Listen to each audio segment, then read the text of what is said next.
즐거움과 감사하는 마음과 감동으로 나오셨나요? 아니면 내 죄를 생각하며 회개하는 마음을 가지고 나오셨습니까? 어떤 마음을 가지고 나오셨든 우리 안에 내 죄를 회개하고자 하는 마음이 없이는 주님 앞에 나올 수 없다는 사실을 기억하시기 바랍니다. 평양대부흥운동이 1907년 일어났다고 얘기합니다. 그런데 여러분 그보다 더 앞서서 1903년에 이미 원산에서부터 성령운동이 시작되고 있었습니다. 성령운동이라는 말 자체가 틀린 말이죠. 운동이라는 말은 우리가 어떻게 해보는 거죠. 성령 대부흥의 역사라고 표현하는데 그게 더 맞을 거예요. 우리가 한 게 아니고 누가 하신 거예요? 성령님께서 하신 거예요. 우리 사람의 힘으로 한 게 아니에요. 그런데 거기 1903년에 원산에서 일어났던 성령의 놀라운 역사도 7년에 일어났던 평양에서 일어났던 놀라운 역사도요. 공통점이 하나 있습니다. 뭔지 아십니까? 바로 회개라는 사실. 1903년에 원산에서 있었던 그 놀라운 역사, 성령의 역사는요. 우리나라에 들어오셨던 선교사님 중에 한이라는 분이 자신이 대한민국 백성을 그렇게 많이 사랑하지 못했다는 걸 깨닫고 하나님 앞에 회개하기 시작하면서 일어난 게 1903년에 원산에서 일어난 성령의 역사였습니다. 1907년 평양에서의 대회개운동이 일어남으로 인해서 놀랍게 대한민국에 뜨겁게 성령의 역사가 일어나기 시작했거든요. 여러분 결국은요. 무엇이 문제예요? 우리가 얼마나 하나님 앞에 회개했느냐, 우리 스스로가 얼마나 하나님 앞에 내 죄를 고백했느냐에 따라서 성령의 역사심이 달라진다는 사실입니다. 그래서 다윗은요, 시편 51편 17절에 이렇게 말하고 있습니다. 하나님께서 구하시는 제사는 상한 심령이라 하나님이여 상하고 통이하는 마음을 주께서 멸시하지 아니하시리이다. 여러분, 우리의 마음에 중요한 것, 그것은 상한 심령이라는 겁니다. 내가 하나님 앞에 얼마나 죄인인가를 고백하며 하나님 앞에 내 죄를 아뢰고 하나님 앞에 내 죄를 드러낼 때 하나님께서는요 우리를 멸시하지 아니하신다. 주님께서 가장 기뻐하시는 예배, 눈물의 예배, 참의 예배. 여러분의 마음속에 하나님을 향한 상한 마음을 품고 주님께 나오시는 여러분 되시길 바라겠습니다. 우리도 그러잖아요. 자녀가요, 뭔가를 잘못한 일이 있어가지고 와가지고 무릎 꿇고 내가 잘못했어요, 용서해주세요 하면서 울면 부모의 마음은 어떻게 돼요? 그냥 녹아요. 그런데 그러지 않고 오히려 잘못했음에도 불구하고 잘못한 일을 모르고 큰소리치고 지가 더 잘했다고 막 뭐라 하면 그때는 이제 내 맞는 일밖에 없어요. 여러분, 잘못한 것 가지고 잘못했다라고 말하는 사람은요 가장 아름다운 사람입니다. 자녀가 부모에게 와서 잘못했다라고 용서를 빌면 용서 안 할 수가 없어요. 그게 부모 마음이에요. 하나님도 똑같습니다. 우리가 우리의 죄악을 가지고 하나님 앞에 나와서 하나님 제가 잘못했습니다. 제가 용서를 빕니다. 이러면 하나님은요 자연스럽게 그래 내가 너무 용서한다 말씀하신다는 거예요. 여러분 그래서요 우리가 하나님 앞에 나오셔서 죄를 고백하면 용서받습니다. 그런데 용서받지 못하는 게 있어요. 그걸 악이라고 불러요. 그럼 어떤 게 악이냐? 두 가지예요. 악이라고 불리는 건 두 가지예요. 첫 번째는 하나님을 하나님으로 인정하지 않는 것이 악이에요. 하나님 앞에 나오지 않는 거죠. 하나님을 나의 하나님으로 인정하지 않고 하나님 앞에 나오지 않는 것, 이게 악인 거예요. 여러분, 이런 악을 가지고 있으면요 하나님이 용서할 수가 없어요. 왜? 하나님 앞에 나오지도 않는데 어떻게 용서가 돼요? 여러분이 그래도 하나님 앞에 나오셨다는 것만으로 여러분이 용서받을 자격이 있어요. 두 번째는요, 자기가 죄를 지었음에도 불구하고 자기가 죄인이라고 고백하지 않는 게 아니에요. 자신의 죄를 하나님 앞에 내어놓지 않고 꽁꽁 숨겨놓고 나는 아무 죄가 없다라고 말하는 것, 이게 악이에요. 그런 사람은 절대 용서받을 수가 없어요. 왜요? 자신의 죄를 고백하지 않는데 어떻게 용서를 받아요? 여러분, 죄가 죄라고 자신이 지은 죄가 죄라고 고백하는 사람에게 하나님이 용서하셔요. 여러분, 사울과 다윗의 차이가 바로 거기에 있어요. 사울은요, 사무엘이 찾아와서 당신이 죄인이라고 말해줄 때 사울은 아니라는 거예요. 자신은 죄인이 없다라는 거예요. 자신은 깨끗하다고 이야기해요. 나는 죄인이 아니다라고 말하는 거예요. 그런데 다윗은요, 자신의 죄를 깨닫게 해주고 알려줄 때요, 다윗은 그 자리에서 무릎 꿇고 내가 죄인입니다라고 고백합니다. 여러분, 내가 죄인이라고 고백하는 사람과 나는 죄가 없다고 말하는 사람의 차이가 이렇게 커요. 그 결과는 어떻습니까? 사울은요, 하나님에 의해서 버림받았어요. 내가 그를 버렸느니라라고 말합니다. 그런데 다윗은요, 하나님께서 뭐라고 말합니까? 그는 내 마음에 합당한 사람입니다. 여러분, 우리 사람이요, 죄를 짓지 않는 것이 중요한 게 아니고요, 죄를 회개하는 것이 중요하다는 사실을 믿으시기 바랍니다. 회개하시는 여러분 되시기 바랍니다. 다른 거 없어요. 회개하는 거. 여러분, 세상에 죄를 짓지 않는 사람은 어디 있습니까? 우리 사람은 누구나 다 죄인이에요. 죄 없다고 말할 수 있는 사람은 하나도 없어요. 문제는 내가 그 죄를 하나님 앞에 나와 가지고 와서 고백하느냐, 아니면 내가 그 죄를 그냥 묻어버리고 나는 죄 없다고 말하느냐, 이 차이예요. 오늘 본문을 보십시다. 오늘 본문은요, 다윗이 범죄한 이야기가 기록되어 있습니다. 다윗의 범죄. 그 이야기는 사무엘하 12장에서부터 시작되죠. 밧세바라는 여인을 목욕하는 장면을 보면서부터 다윗은 범죄가 시작됩니다. 그 밧세바를 데려다가 같이 동침을 하고요. 그리고 임신하게 되죠. 죄는요, 반드시 드러나게 돼 있거든요. 임신하게 되거든요. 그로 인해서 어떻게 합니까? 밧세바의 원 남편이었던 우리아를 다윗은 전쟁터에서 죽게 만들어요. 간접 살인을 한 겁니다. 그리고 자신의 간죄를 덮으려고 했죠. 그러나 여러분, 분명한 사실이지만 죄는 절대 덮어질 수 없다는 사실. 죄는요, 덮으려고 하면 할수록 더 큰 죄를 지을 수밖에 없게 되어 있습니다. 죄는 덮어지지 않아요. 죄는 덮으려고 할수록 더 그 죄가 커져가는 거예요. 여러분, 죄를 없애는 방법은요, 다른 거 없습니다. 그 죄를 덮으려고 하는 것이 아니라 오히려 뭐 해야 돼요? 까마귀 내놓으셔야 돼요. 내가 이런 죄를 지었습니다라고 오히려 내어놓으셔야 돼요. 그리고 하나님, 내가 이런 죄를 지은 죄인입니다. 고백할 때 그 죄는 어떻게 돼요? 깨끗이 옷을 지는 거예요. 지워지는 거예요.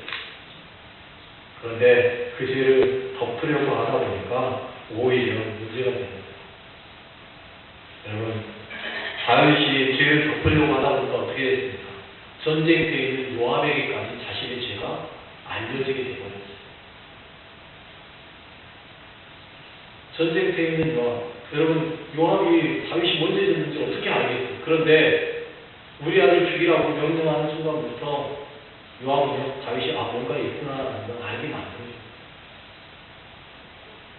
여러분, 우리가 죄가 그렇습니다. 죄는요, 절대 감춰지지 않아요. 어떻게 표현할 수 있느냐? 주머니에 들어있는 송곳과 같답니다. 여러분, 송곳을 주머니에 넣어놓고 있으면 언젠가는 그 송곳이 어떻게 돼요? 찔러 나오게 되어 있어요. 삐져 나오게 되어 있어요. 아니면 내 팔을 찌르든지. 여러분, 그게 죄입니다. 단지 그 죄를요, 다른 사람들은 절대 모를 거라고 자기 혼자 그렇게 생각하고 사는 거예요. 그런데 여러분, 얼마나 재밌는지 아십니까? 어떻게 보면 죄라는 건요, 모든 사람이 다 안 다음에 자신이 알아요. 이해되십니까? 다른 사람들이 다 알고 난 다음에요, 그 다음에서야 자기가 그 죄를 지었다는 걸 깨닫는 거예요. 이게 죄예요. 얼마나 무서운지. 그래서 다윗을 보십시오. 나단 선지자가 찾아옵니다.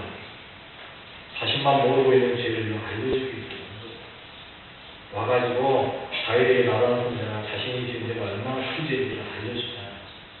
그것도 나단 선지자가 당신이 이런 죄 지었습니다 라고 말하잖아요. 먼저 어떻게 해요? 다윗이 스스로 그 죄가 얼마나 큰 죄인지를 자신의 입으로 먼저 얘기합니다. 오늘 보면 바로 위에 있는 5절을 문제를 일으키게 합니다. 다윗이 그 사람으로 말미암아 노하여 나단에게 이르되 여호와의 살아계심을 두고 맹세하노니 이를 행한 그 사람은 마땅히 죽을 자라. 그가 불쌍히 여기지 아니하고 이런 일을 행하였으니 그 양 새끼를 4배나 갚아 주어야 하리라 하니라. 그 사람이 누군지도 모르고 다윗은 마땅히 죽을 자라고 말하고 있어요. 그가 누구예요? 다윗 자신입니다. 이렇게 말하고 나니까 나단이 뭐라고 그럽니까? 그 사람이 바로 당신입니다. 그 사람이 바로 당신입니다. 그런데요, 여러분, 그렇게 말했을 때 다윗이요, 피하지 않습니다. 무슨 소리 하는 거예요? 라고 말하지 않아요. 그렇게 말하고 나니까 다윗이 어떻게 해요? 맞습니다. 내가 바로 죄인. 고백합니다. 13절에 이렇게 13절 상반절에 말해서 다윗이 나단에게 이르되 내가 여호와께 죄를 범하였노라. 다윗은 숨기지 않습니다. 변명하지도 않습니다. 오직 한 가지, 그는 이 죄가 여호와께 죄를 범하였다라고 말하고 있습니다. 여러분, 그는요 사람에게 죄를 범했다고 말합니다. 내가 밧세바에게 죄를 범했습니다. 아니면 내가 죽은 우리아에게 죄를 범했습니다. 이게 아니에요. 누구에게요? 여호와께 죄를 범하였습니다. 라는 소리입니다. 여러분, 죄는요 사람에게 지은 게 아닙니다. 상대방을 괴롭혔든지 상대방을 죽였든지 상대방이 있겠지만 그 죄가요 그 사람에게 행한 게 아니에요. 우리의 지은 죄는 다 누구에게 행한 거예요? 하나님께 행한 죄예요. 여러분, 이걸 아시죠? 우리의 죄의 대상은요 상대방이 아니에요. 내가 저 사람을 욕했으니까 저 사람에게 내가 죄를 지었다? 아니요. 그러기 전에 누구에게 먼저 한 거예요? 하나님께 먼저 한 거예요. 그래서 여러분, 좀 전에 영상에서도 보셨지만 여러분, 길선주 장로가 내가 친구의 재산을 가로챘습니다 라고 고백한 것을 누구에게 먼저 고백해요? 하나님께 먼저 고백해요. 그리고 그 다음에 어떻게 해요? 그 친구의 아내에게 자신이 가치했던 것을 다시 돌려주는 거예요. 죄의 순서는 바로 그거예요. 하나님께 죄를 범하고 그리고 사람에게 가서 화해하죠. 이게 순서예요.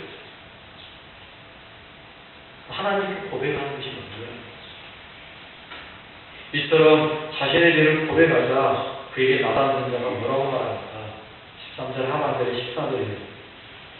나단이 다윗에게 말하되 여호와께서도 당신의 죄를 사하셨나니 당신이 죽지 아니하였느니와 이 일로 말미암아 여호와의 원수가 크게 비방할 거리를 얻게 하였으니 당신 낳은 아이가 반드시 죽으리라. 놀라운 말이 아니었어. 여러분, 다윗이요 자신의 죄를 고백하며 회개하자 하나님은 그 자리에서 뭐라고 선포해 주셔요? 당신의 죄가 사함 받았습니다. 여러분, 우리의 죄를 고백하는 순간 하나님은요 그 자리에서 어떻게 해요? 우리의 죄를 사해 주시는 겁니다. 그래, 내 죄가 용서해 줄게. 아니에요. 그래, 그럼 내년에 한번 보자. 이것도 아니에요. 우리 사람은요, 내가 잘못했어 라고 말하면요, 너 잘못했다고 생각하냐? 깨닫냐? 그런 이유로 하지 마요. 이거예요. 사람은 그렇습니다. 그러나 하나님은요, 그래, 너가 잘못했다고 알아서 바로 용서해 줄게. 하나님. 그런데 문제는 뭐예요? 이 일로 말미암아 여호와의 원수가 크게 비방할 거리를 얻었다. 그래서 여러분, 우리의 죄는요, 죄를 짓는 순간 하나님 앞에 회개하면 죄를 사함 받아요. 그러나 뭐는 남아있어요? 죄에 대한 책임은 남아있어요. 이게 문제예요. 죄에 대한 책임이 남아있어요. 그래서 그 죄에 대한 책임을 누가 지고 지금 죽으라는 거예요? 너가 낳을 그 밧세바가 낳은 아이가 죽을 것이다. 그 아이가 그 죄에 대한 책임을 지고 죽는 거예요. 왠지 아십니까? 그 아이는 어떤 거예요? 죄의 싹이에요. 죄의 싹이에요. 죄로 인한 결과물이에요. 그러니 그 아이가 살아있으면 돼요? 안 돼요?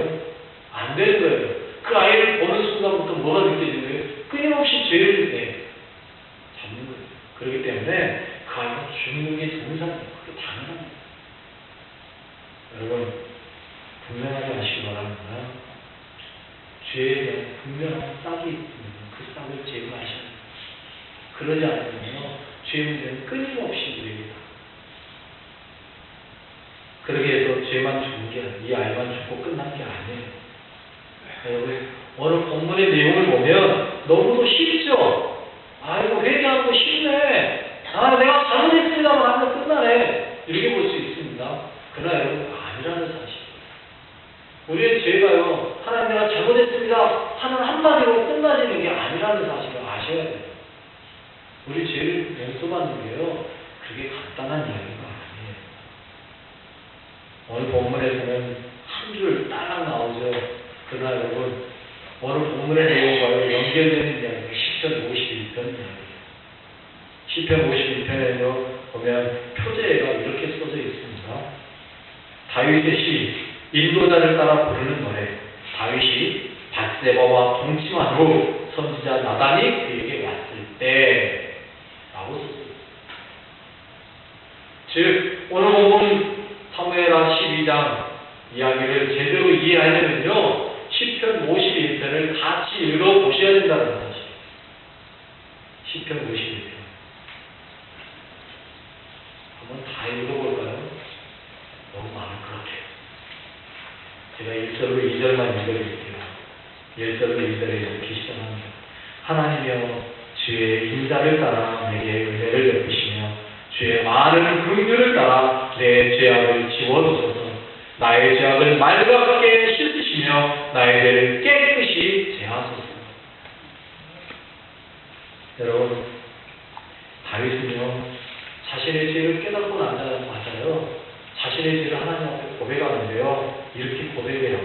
하나님이여, 나의 주의 인자를 따라 내게 은혜를 베푸시며 주의 많은 긍휼을 따라 내 죄악을 지워주소서. 내 죄악을 지워주소서. 그런데 어떻게 지워달라고요? 하나님께서 자신에게 베푸신 은혜와 긍휼을 따라서 지워달라고 합니다.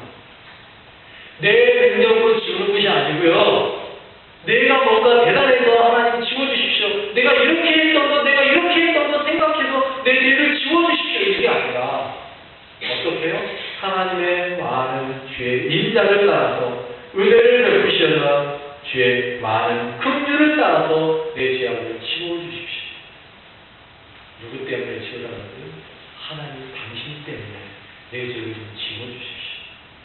왜? 내 죄악을 맑게 씻으시며 내 죄악을 깨끗이 제하여 주십시오. 맑게, 깨끗하게, 완전히 없애달라고 이야기하고 있습니다. 죄가 그만큼 무겁다는 거죠. 죄가 그만큼 크다는 거예요. 여러분, 다윗이 이렇게 시편 51편을 지으면서 하나님 앞에 자신의 죄를 깨끗이 완전히 없애달라고 기도하는 이유가 뭔지 아십니까? 시편 51편 한참 읽다 보면 가운데 부분에 이렇게 이야기합니다. 51편 10절로 12절에 하나님이여, 내 속에 정한 마음을 창조하시고 내 안에 정직한 영을 새롭게 하소서. 나를 주 앞에서 쫓아내지 마시며 주의 성령을 내게서 거두지 마소서. 주의 구원의 즐거움을 내게 회복시켜 주시고 자원하는 심령을 주사 나를 붙드소서. 여러분에게 가장 중요한 건 무엇인지 모르겠습니다만 다윗은요, 가장 중요한 것은 바로 이거라고 얘기합니다. 정한 마음과 정직한 영을 주십시오. 정한 마음과 정직한 영을 주십시오. 내 안에 죄악을 깨끗이 씻어주셔서 나로 정한 마음, 정직한 영으로 새롭게 하여 주십시오. 그러기 위해서 다윗이 요구하는 게 뭔지 아십니까? 성령을 내게 거두지 마옵소서. 성령을 내게 거두지 마옵소서. 여러분, 정한 마음과 깨끗한 정직한 영이 있기 위해서는요, 성령님이 반드시 필요하다는 사실. 다윗이 그렇게 눈물을 흘리며 나의 죄악을 맑게 씻어주십시오, 하나님 나를 좀 깨끗하게 해주십시오 고백하는 이유가 뭐냐? 이거예요. 성령님 없이 나는 살 수 없어요. 성령님 없이는 나는 절대 살 수 없습니다. 주님 나를 깨끗하게 씻어주십시오. 주님 내게 정직한 마음, 정한 마음과 정직한 영을 주십시오. 이게 아니고서는 나는 안 됩니다. 다윗은요, 왕이 된 것 아무것도 아니에요. 다윗은 왕이 된 것 별로 좋아하지 않아요. 다윗에게 있어서 가장 중요한 건 뭔지 아십니까? 하나님입니다. 그것만 있으면 돼요. 그래서요, 다윗은요, 지난 시간에 말한 것처럼 그 하나님의 계를 옮겨오고 싶어 했고요. 그걸로도 부족해서요, 하나님의 성전 짓고 싶어 했고요. 하나님만 있으면 되는 거예요.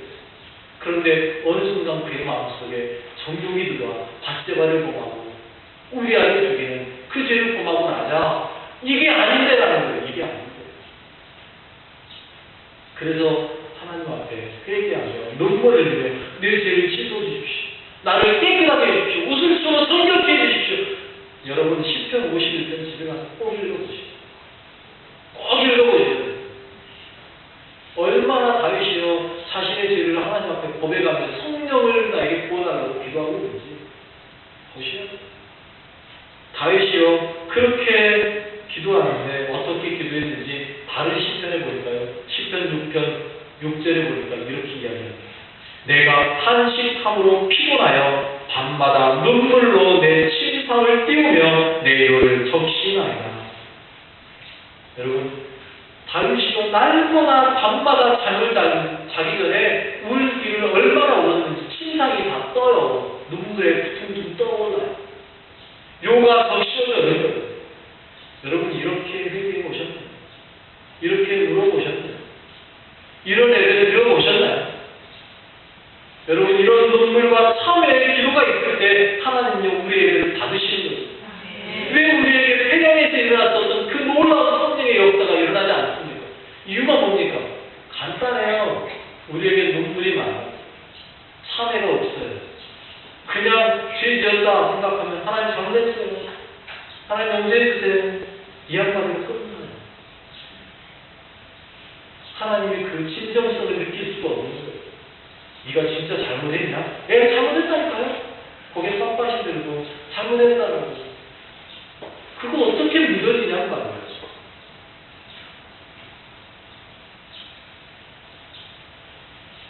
가끔 저희 집에 그런 놈이 하나 있어요.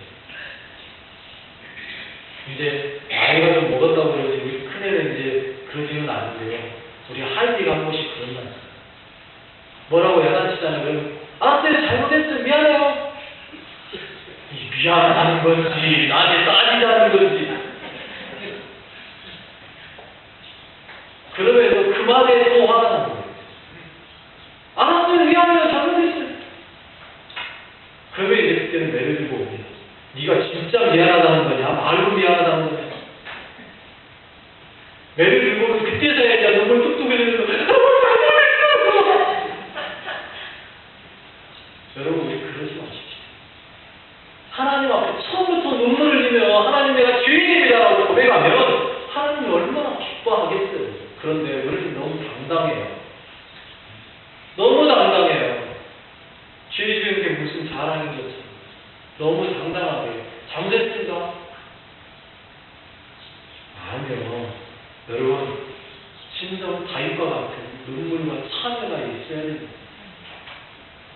왜요? 그러지 않으면 죄는요 우리를 영원히 하나님과 멀어지게 만들 거거든요. 하나님은 절대 죄와 함께 할 수 없고 우리의 삶은 온전히 하나님 앞에 열어지기 위해 가장 필요한 그것은 바로 진정한 회개입니다. 진정한 눈물입니다. 여러분 우리 안에 예수 그리스도라는 그분이 우리를 붙잡고 있음을 믿으시고요. 온전히 그분 안에서 내